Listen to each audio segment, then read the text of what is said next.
Si alza la tensione sociale sul Covid e la pressione non risparmia neppure il governatore Luca Zaia, oggetto di minacce e fake news. Guardate, uno mi ha scritto se ti prendo ti sparo in bocca.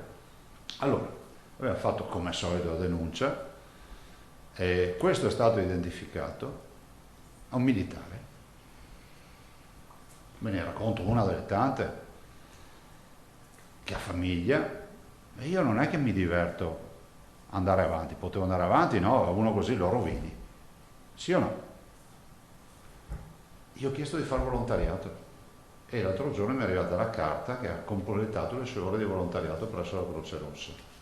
La preoccupazione riguarda tanto le possibili ricadute di queste situazioni quanto i rischi legati alla creazione di veri e propri strappi nel tessuto sociale veneto. Io vi ho sempre detto che c'è un rischio concreto e sarebbe il peggiore che il Covid, oltre a lasciarci lo strascico delle morti, della malattia, della tragedia, ci lascia uno strascico parallelo che sia quello di farci uscire come una società spaccata a metà.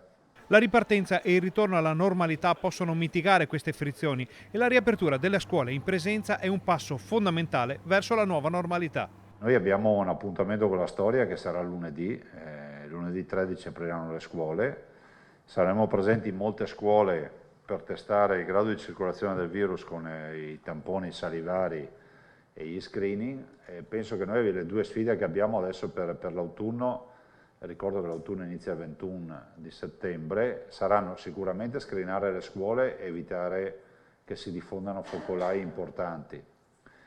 Dall'altro c'è da dire che l'altra nostra preoccupazione è quella di mettere in sicurezza gli anziani. Sul tema della terza dose, Zaia conferma la messa in sicurezza di 160.000 fragili prima di estendere la campagna agli anziani, ma di dosi ce ne sono e la macchina è ormai rodata.